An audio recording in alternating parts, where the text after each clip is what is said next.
Today I have a special guest on my channel. She is visiting Tanzania and I'm very excited to interview her.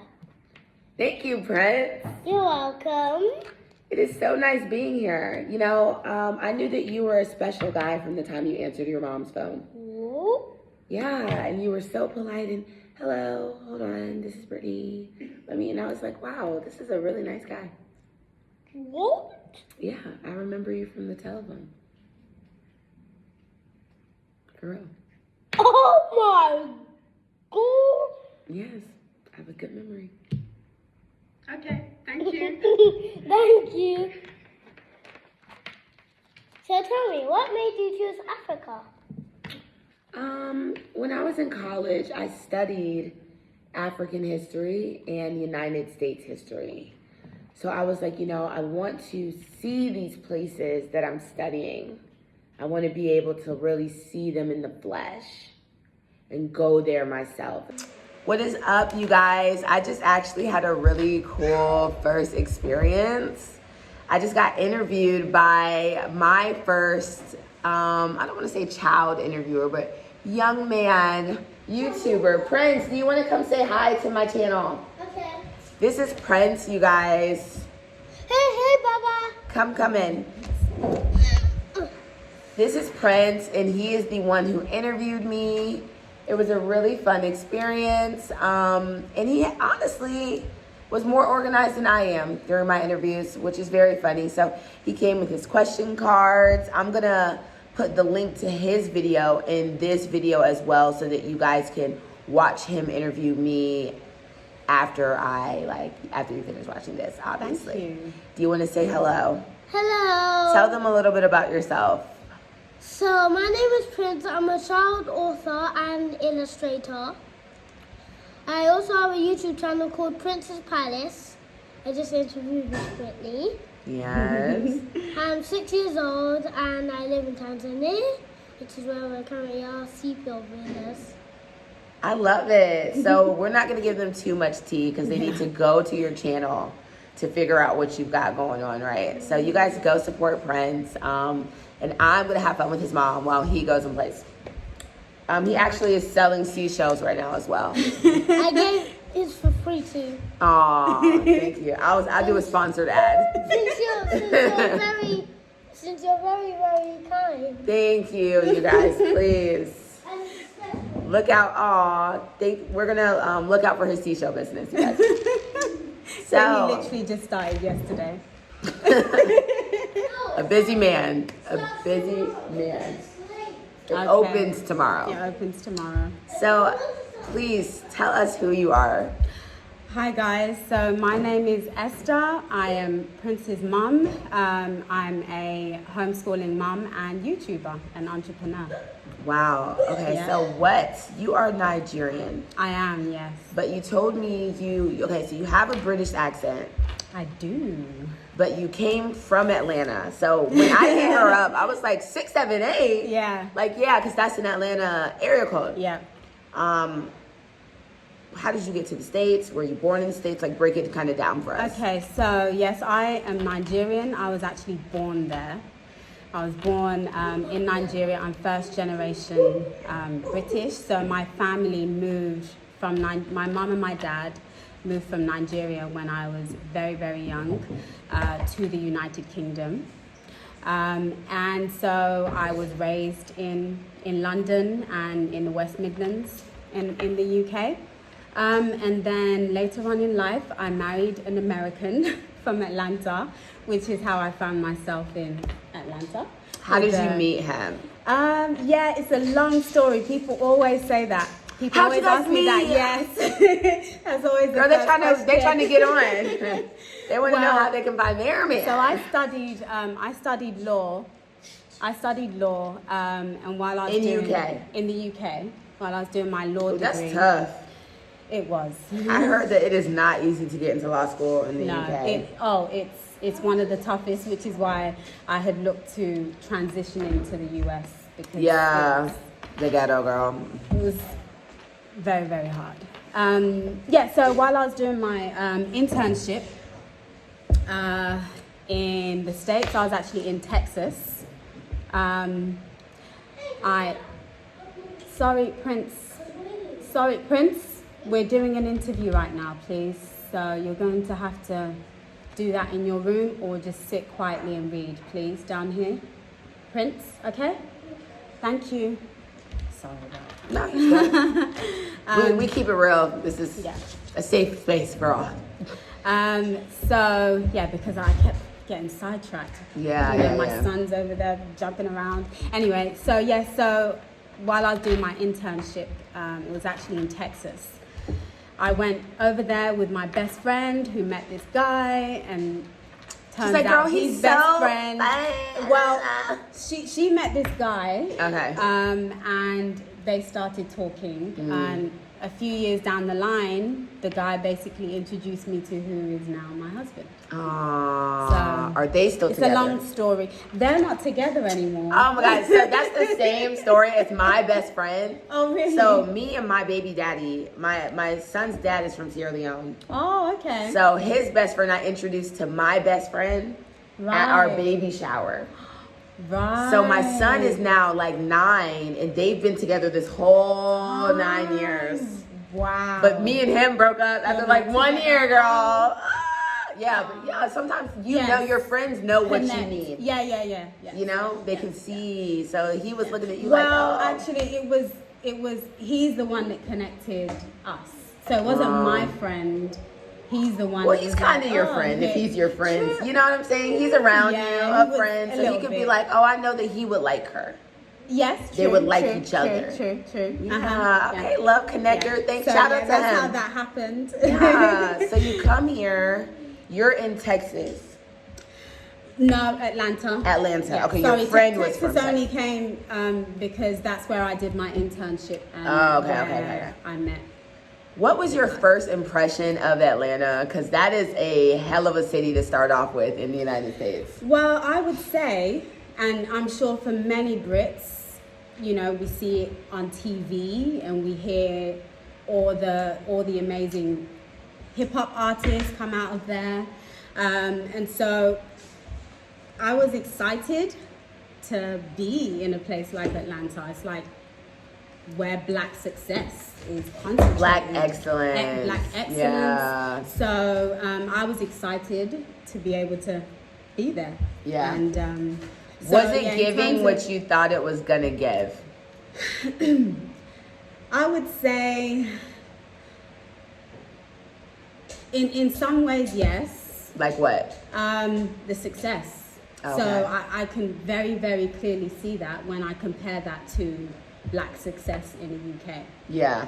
You know, in the UK, you don't really see Black execs. I don't walk into a Publix and see the manager is Black in the UK. You just don't see that. So the ceiling, I do believe that there is a ceiling in the US, but it's much higher compared to the UK. So in that respect, absolutely opportunities. Yeah. Yes. Huh. Yes. Was it ghetto? Do you know what? Because I did travel around the US. I have traveled around the US a little bit. Some parts of the US, yes, it was a bit too much for me. Yeah. I was a bit like, oh, this is, and I recall a time where we were in Texas actually. My friends and I go to the club, and I guess, you know, we're dancing, having a good time. Yeah. The MC, he realized that we were British. He got us on the mic, and so we were just talking, showing off. And then a group of girls, just random girls who don't even know us, they come and start like pushing. Oh, you think you're cute? Right. Oh, you think you're cute, girl? Pushing on us. Yeah. And just Oh no, that's ghetto. And we're not like that. We're like, can we? British what babes is that don't about? fight. You guys we do. don't. You guys don't fight. You guys do acid throws. No, listen, we pick. You're funny. No, we take our shoes off, but to run, not to throw it at you. No, let's go. So no. Yes. Yeah. So there were some parts, and the thing is, what I have done is spent time in the rougher parts of the US and in the nicer parts. So yeah, I mean, even Atlanta has its highs and its lows. You know what I'm saying? So Yeah. you guys are in Atlanta. Yep. What got you to Africa? Okay, so I would say I'm African anyway, and You're so I Nigerian. have already been to Nigeria. Yeah. But what brought us to Tanzania Yeah. a year and a half ago, I would say the catalyst was COVID. So COVID happened, and it kind of made us wake up to a lot of things happening in the world, not just with regards to health, but just everything in general, and just made us just really ask ourselves, like, is this where we want to be, you know, in the West? Looking at the financial system in the West, just looking at the state of everything, and just really wondering if that's the best quality of life. So, you know, I always say, like, they talk about standards, and it's like, oh yeah, the West has high standards, but they don't have the best quality of life, isn't it? Because we're like, oh yes, you know, you get clean toilets and stuff, but like, you get clean toilets and you die at 30 years old of depression cancer, you want to jump off a bridge, like, so is that quality? No, it's not. But in Africa, look, you have people who make less than $1 a day and are living their life. Yeah. And what I mean by that is just eating good food and happy. Yeah. Like, full of joy. You have somewhere to lay your head. Right. Full your of stomach joy. is full, Yes. and your life is full of love. Listen, we walk outside and, you know, walk outside of our gate, and my son and I, we see kids out there playing all the time. They have hardly clean clothes on, but you see the joy in their faces. They're content. Yes. And so, you know, the question is, what do you want? Yeah, because honestly, in Atlanta, you can't even let your kids play outside No. without staring them down the whole time. No, which is why Prince talks about that all the time. When you ask him what's the number one thing about being here that he loves, it's that, because in Atlanta, I'd be like, okay, go outside, but I have to sit there, and I need to know where he's going from point A to B. I've got to. Same thing in the United Kingdom. I've got to know where my child you literally is. have to be ready to stare at him the entire time. And it's crazy because it's not even safe. It seems like there's been an increase in kidnapping, actually abductions. Yeah, seriously. UK and US. Yeah. And I'm seeing it so much more on social media. I just saw one early this morning. 2 twins went missing in the West Midlands. It's like, but you know, it's because of human trafficking. Yeah, absolutely. Because now there's even black market for organs. People aren't even just taking your kids to have them. They want the organs. And that's why some of them disappear off the face of this earth. You never see them again. They can and their never body find parts a are all child. over. Yep. That's why. Oh, absolutely. It's crazy. And so the question is, do I want that? Do I want my child to grow up in that environment? And the answer is no. So Prince is able to be free, and he's able to have a better quality of life on the continent. How was your husband able to transition? Like, how did you guys transition, like, the job, both of you guys? So, I mean, fortunately for us, my husband can work anywhere because of what he does. So, and he's the main breadwinner because I've always been mainly a stay-at-home mum. I do run businesses, and we do have investments that we had made prior to coming Your here. job is harder than his. Yes. And he knows that. I commend stay-at-home moms to the max. It's literally taxing. Oh yeah. Because you don't take breaks. You don't have a Yeah, you don't have a break. it's a 24/7 job. Wake up in the morning, first thing I hear. Yeah, and the last thing before you go to sleep. Absolutely. Yeah, I commend. We're very fortunate in that respect. So was he apprehensive? Like, dang, I don't really want to leave my family. Like, no. Okay, so the first thing is, I have actually taken him to Nigeria to visit Nigeria before. And I think that was like a great introduction, because when we went, he was like, "What is this? Like dirt roads, loud, you know, it's a different vibe. It's totally different, and it takes some getting used to. But him having done that, I think it made it easy to transition and just be like, oh, okay, well, this is Africa. I kind of know how things work, and this is so much slower than Lagos. And we were in Lagos. Yeah, why not Nigeria? Yeah, I guess people always ask that. So what I would say is it's still not a no to Nigeria. I'm from there. I still have family there. I still plan on investing there. I even plan on living there at some point. But why we chose Tanzania initially was, again, COVID. Just the immediate, we thought, you know what, immediately we just want to get out. And at the time we were looking at getting out, most places were either completely shut down or had restrictions that we did not want to adhere to. You know, everybody that I've interviewed from Tanzania came during COVID. Yeah. We did. We did. I don't know, for us it was more of a wake-up call. So we weren't running away from COVID, because some people were. We weren't like, oh, I'm scared of COVID. Yeah, it was just like, this is the only place that's open. Yes. Yeah, okay. It was more of that. It was like, was it hard to get into Nigeria? So with Nigeria, they had test requirement, and I think at the time I needed to sort my passport out, and the Nigerian embassy was closed in Atlanta. So it was just like, oh, too much going on. Yeah. Whereas do you have a U.S. passport now and a Nigerian? No, so I'm not American. I'm just an American resident. I have a British passport and a Nigerian passport. So I'm British Nigerian. Do you want to get an American passport? No, I don't. You're like, girl, leave it in the ghetto. No, I'm fine. I mean, if you have a British passport, you don't really need an American passport. No, I prefer the British to the American. Girl, that red book. But I see them at the airport. Prince does have British and American. Okay, would you look into getting him Nigerian? Oh, absolutely. Try citizenship. Absolutely. Wow. Absolutely, it's a must. Yeah, it's a must. Okay. So what have you enjoyed the most about Tanzania? Enjoyed the most? I would say the peace of mind. I mean, even though I was a stay-at-home mom in Atlanta, it's just being here. I don't know. It gives you an opportunity to kind of step back and reflect a lot more, because it's just a slower pace. You know, over there it's like you're always thinking go.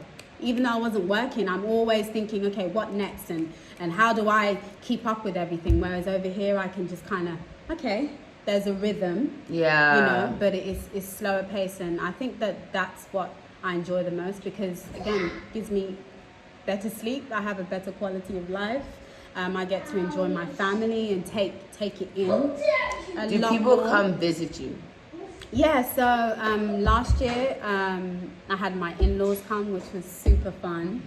Had my mother-in-law, father-in-law, sister-in-law, and my husband's grandma. Aww. And that was just so beautiful.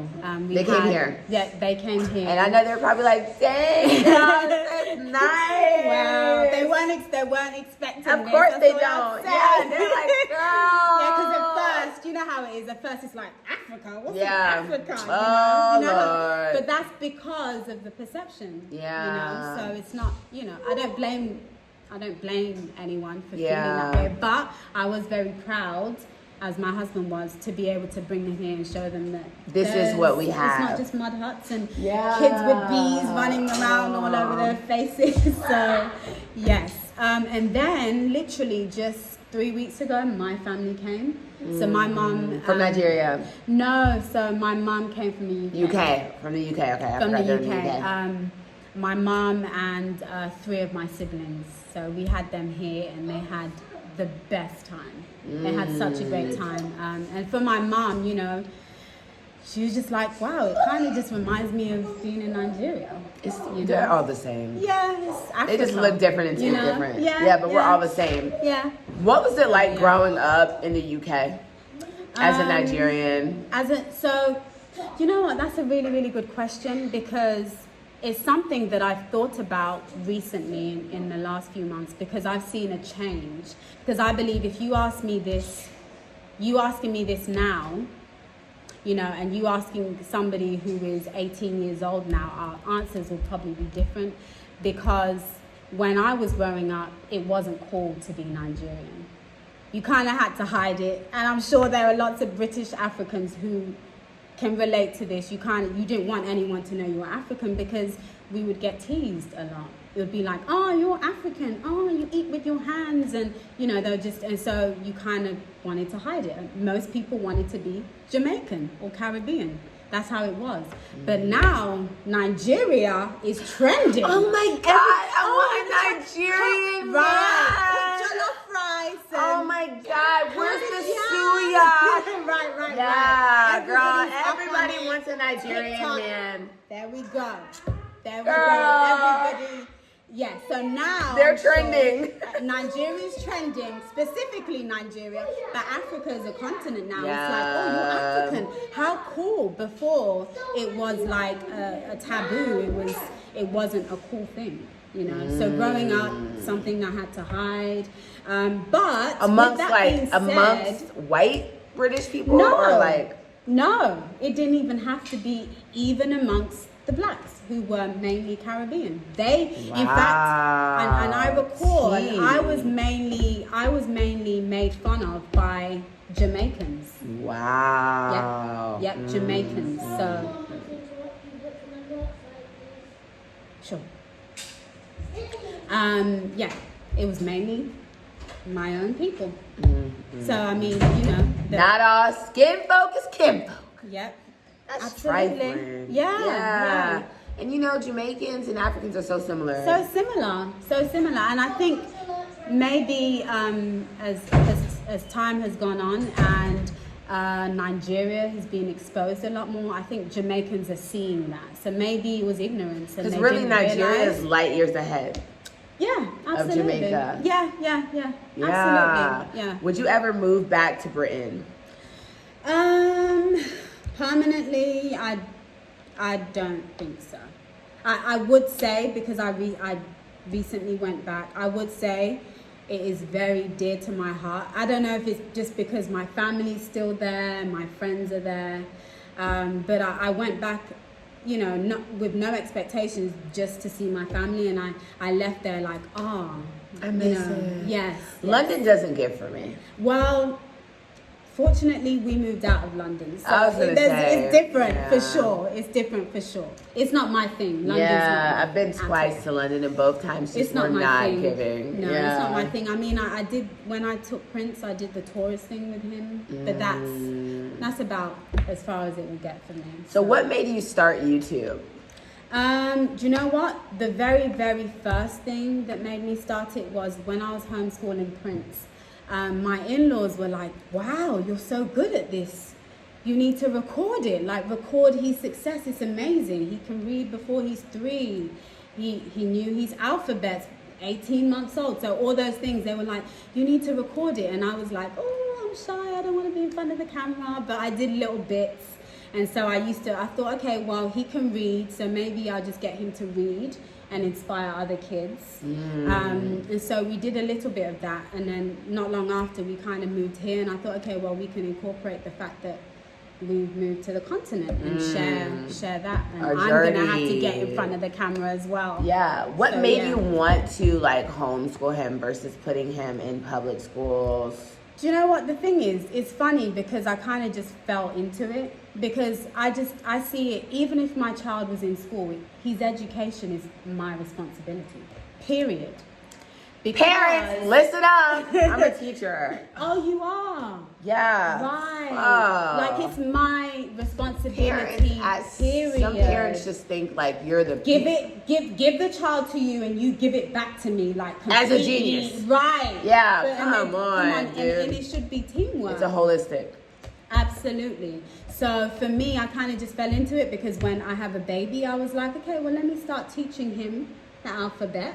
So what I would do, you know, at 6 months old, I would show him the alphabet every day, and I would read to him every day. Oh, thank you. I'd read to him every day, every day without fail, twice a day. And then, you know, it got to a point where he'll be bringing me the books to read, you know, which is why you see books everywhere. Prince loves reading now. You can tell he is very, very, very well invested into. Yes, thank you. Yeah. He gives what he's supposed to give. Thank you. He gives more than what he's supposed to be giving. Nice.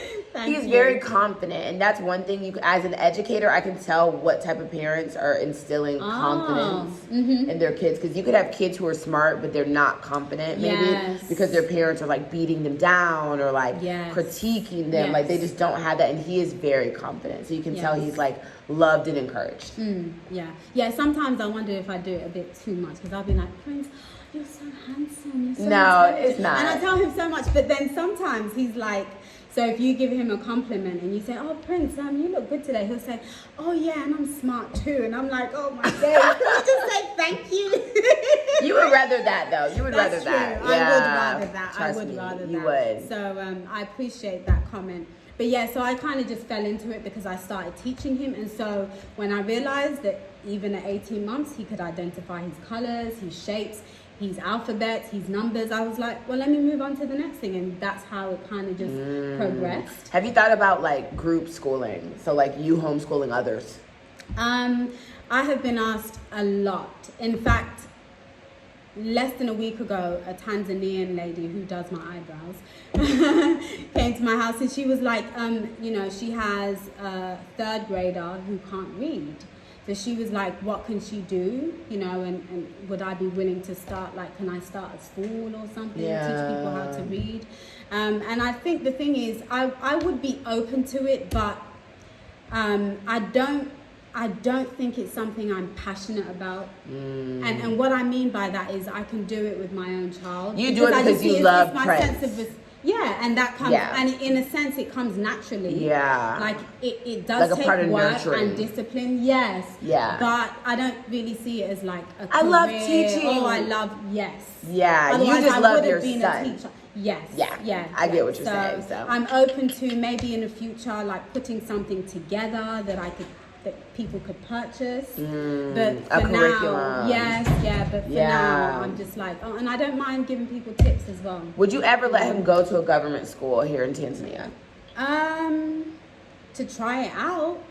But the truth is, I do have friends who have kids in government schools and private schools, and I don't know why I would do that, to be honest. And I think if it ever got to it where maybe I got busy with something and we needed him to be schooled by somebody else, the great thing about Africa is I can have somebody in my home come and do it. Yeah. You know, where we can still monitor.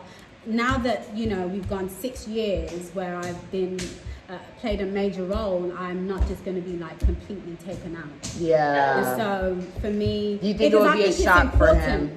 I don't. I think, you know, Prince can adapt. I think I can literally put Prince anywhere, you know, and I think he'll be fine.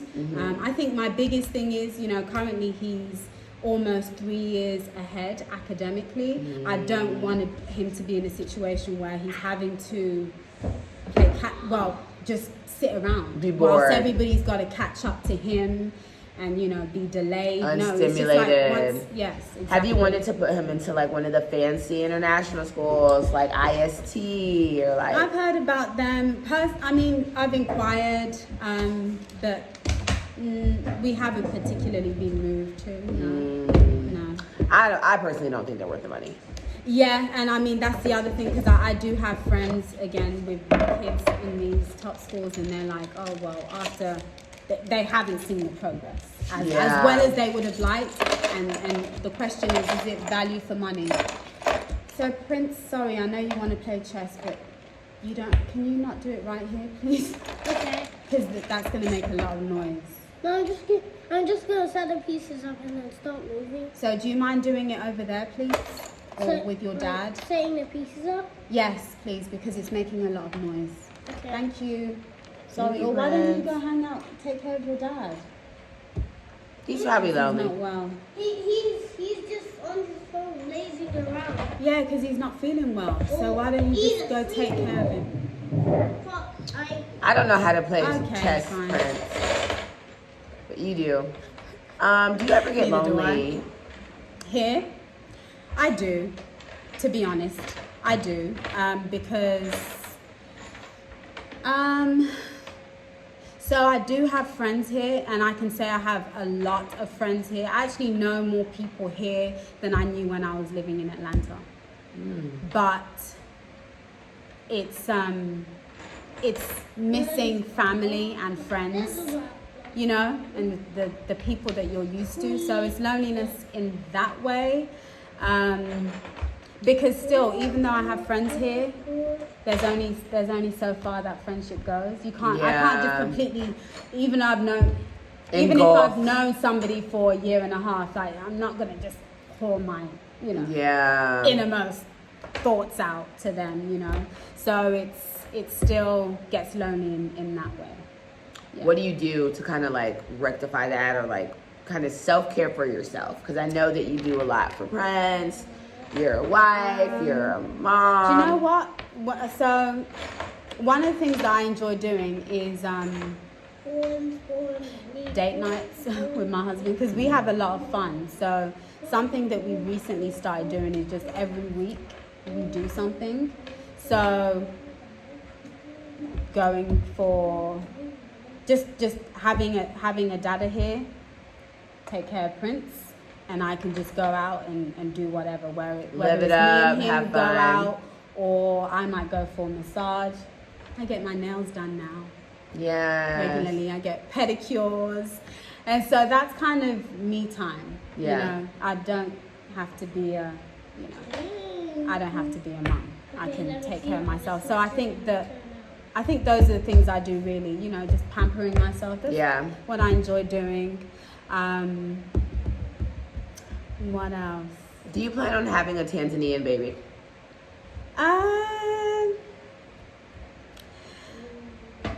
Definitely open to it, but probably, I don't know if I would want to, I don't know, I'm still thinking whether or not I would want my baby here or back in the UK. To live or to be born? No, just to be born. Just to be born. Just to be born. The fear. No, not really. Because you know what? Let me tell you, I was born in the back alley somewhere. I wasn't born at so what? Like that's how it. You came out. So so I'm not. We all come out the same way. I'm not bothered in that way. It's more so my mum. Like my mum is there, and when I have a baby, I would like.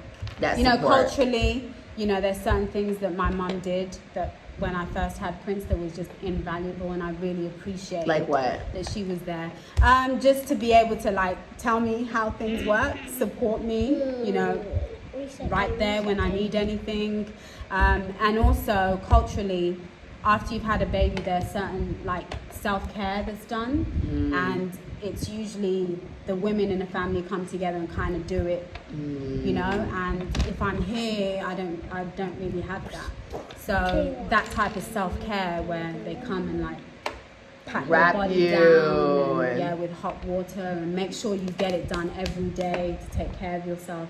Those types of things, I think I would want again for my next child. For your next child. So it's more that than. So would you guys have to like kind of almost intentionally plan a pregnancy for you to like? Well, maybe just plan the delivery. Oh, okay. You know, like I can get pregnant anywhere, but make sure like but just the when it's delivery will getting take too close, place. make sure I'm over there, and then maybe shortly after, come back. Why you have not been to Kenya? No, but we are going in July. Okay. Yeah, so we'll be hitting you up. What are some things that are on your list? What's on your Kenya to-do list? You know what? I do have a friend there, so I'd reached out to her, and so she's the one that told me about the giraffe feeding, and I was like, Prince has to go there, and he loves museums. So. If you and your husband want to splurge, Giraffe Manor is nice, but it's I very did hear expensive. about it, but I don't know. I if I'm can't. ready for that. I can't either, girl. I don't know if I can justify. Yeah. I can't justify. I mean, if you guys want to help me get paid on YouTube or sponsor. Get her Right. to 1,000 so she can go to Giraffe So I could Mansion. go to Giraffe Manor with my Literally, husband. I would even love with that. my YouTube checks, I'm like, Right. dropping this on Giraffe.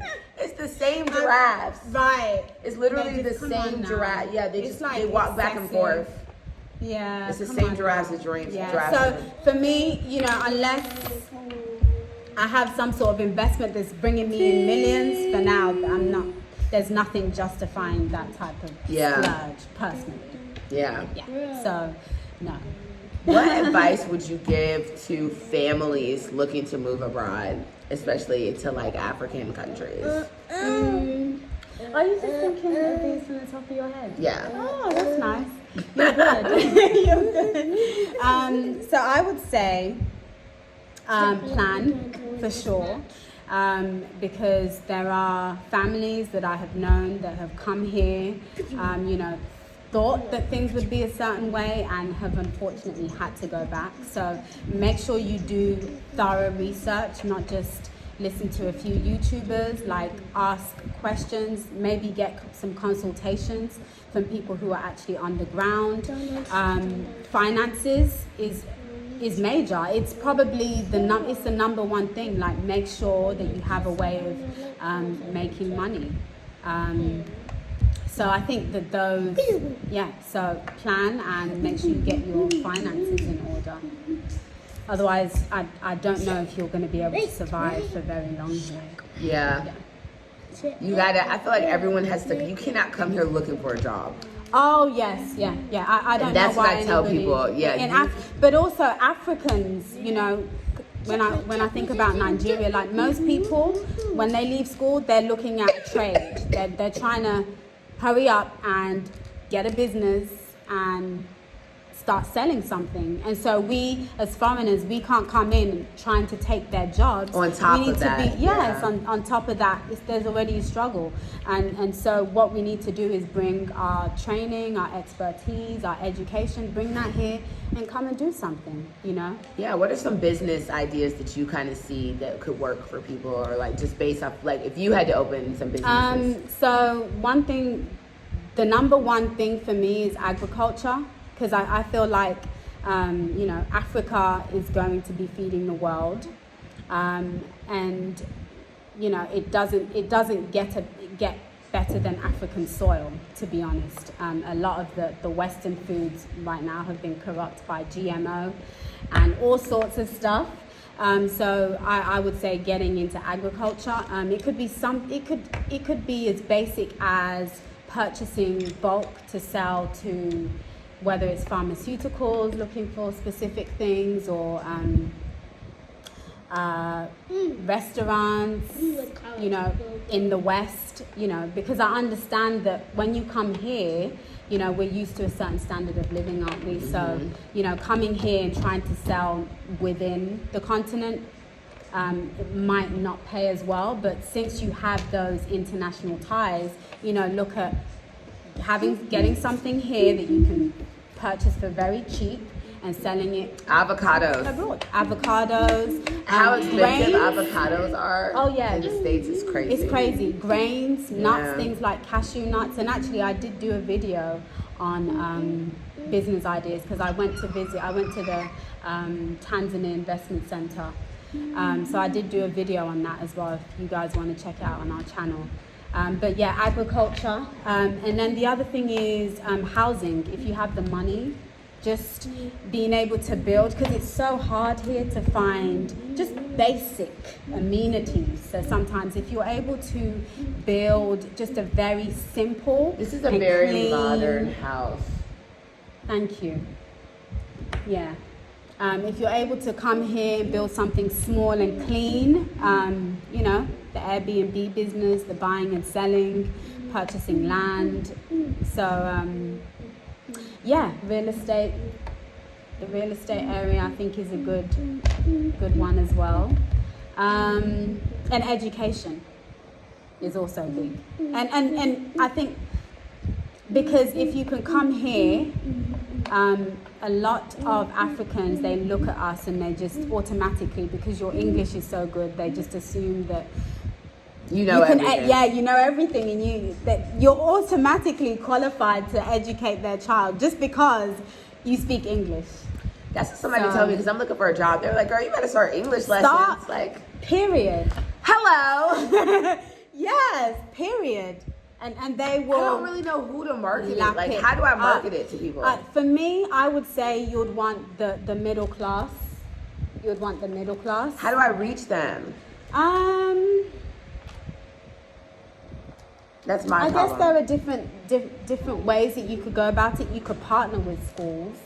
That's true. So you could partner with, because sometimes a lot of these schools it started with a family who decided, let me start this school. So you could go to them and you could be like, oh, you know, I offer. Like an elective. Yeah. English with Miss Caldwell. So, That's yeah, smart. I'm sure there's a way that you could probably figure out how to, or go to where they go. Where do the middle class hang out in Kenya? Where do they go? Streets. Here too. The bars, girl. The bars, there you go. Yeah, they're at the bars. Here they have like fashion shows. If somebody's paying like 100,000 shillings to go somewhere, like they got money. Tanzania is a very superficial country compared to Kenya. Oh, is it? I thought most of Africa was like that. Kenya's not really as heavy, superficial as here. No. It's like perfume stores at every stop so here. superficial. Like, yeah, the girls here just trying to live up look to sexy all the time. Literally. All the time. Well, because they're trying to catch somebody with money all the time. Yeah. Catch men with That's money. so true. That's why, you know. Especially the Mzungos. Absolutely. They want to reel them in. Yes. So, well, this has been so nice. I feel very welcomed in your home, Thank you guys. You so much. She is living good. I just love highlighting Black queens thriving, honey. You are living so good. Much. You are a well-kept soft life. Living a soft life. We're trying. Prince, do you want to come say bye? He's a little busy, but he does say bye. Oh, he's make sure that you like and subscribe to their channel, please. What is your channel name? So our channel name is called Prince's Palace. Prince Palace. I love it. Yeah. That's really, really sweet. Yeah. Well, thank you guys for watching. I'm going to put like a little segment of Prince's interview after this, so maybe you guys can kind of see a little snip. But make sure you go watch it on his page. Thank you, guys. Thank you. Bye.